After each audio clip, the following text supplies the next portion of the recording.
Dans le champ de l'action sociale, de nombreux débats portent sur la désinstitutionnalisation. Promotion de l'autonomie des personnes aidées pour les uns, elle est également critiquée par d'autres, dans la mesure où elle serait pour les financeurs un moyen déguisé de réaliser des économies.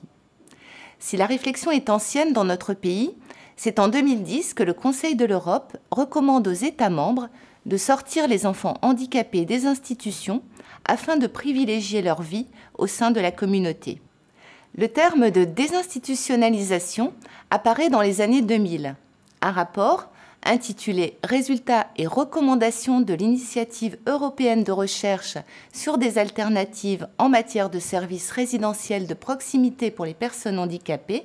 précisait « Bien qu'il y ait des différences entre les institutions, en France, en Hongrie, en Pologne et en Roumanie, ces États offraient aux résidents des prestations aussi mauvaises que celles des institutions étudiées au Royaume-Uni, aux États-Unis et en Suède dans les années 1970. »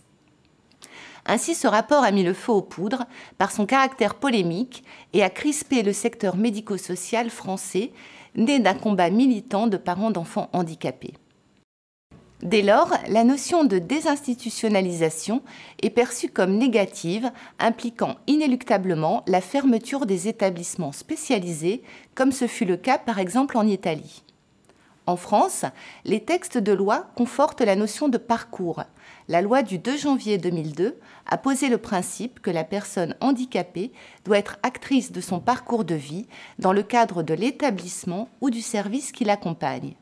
Puis la loi du 11 février 2005 sur l'égalité des droits, des chances, la participation et la citoyenneté des personnes handicapées rappelle que l'accompagnement par un établissement et ou un service participe à la mise en œuvre du droit à compensation des conséquences du handicap dans le cadre d'un plan personnalisé élaboré au regard du projet de vie de la personne.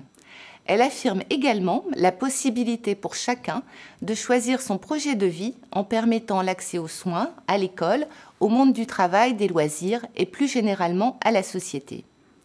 Vient ensuite la Convention des Nations Unies des droits des personnes handicapées, ratifiée par la France en 2010, qui, dans son article 19, consacré à l'autonomie de vie et l'inclusion dans la société, affirme le droit de toute personne de vivre dans la société avec la même liberté de choix que les autres.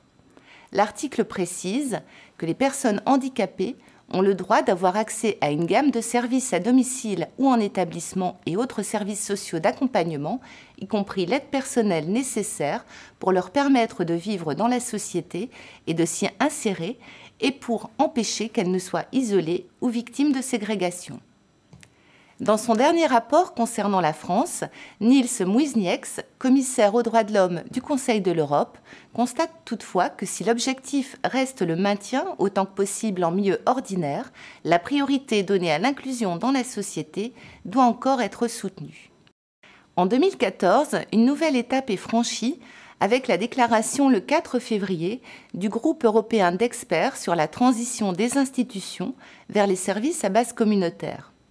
Comme le résume le Conseil français des personnes handicapées pour les questions européennes, l'Union européenne s'apprête à mettre en œuvre les 7 prochaines années des fonds structurels et d'investissement.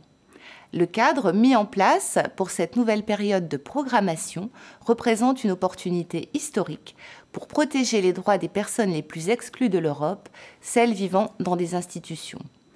Pour la première fois, les nouvelles régulations pour la politique de cohésion adoptées en décembre 2013 par le Conseil européen et le Parlement européen incluent des références spécifiques pour soutenir la transition des institutions vers des services à base communautaire. Cela représente l'engagement que les fonds européens ne seront pas utilisés pour perpétuer l'institutionnalisation, mais bien pour développer les alternatives à base communautaire. Cet engagement est crucial en cette période actuelle d'austérité, alors que les États membres peuvent utiliser les fonds européens pour couvrir les coûts de transition vers des services à base communautaire. Les positions des acteurs sont diverses sur ce sujet, comme en témoignent celles par exemple de la CNAP et de l'UNAPI que vous retrouverez dans nos fiches de connaissances.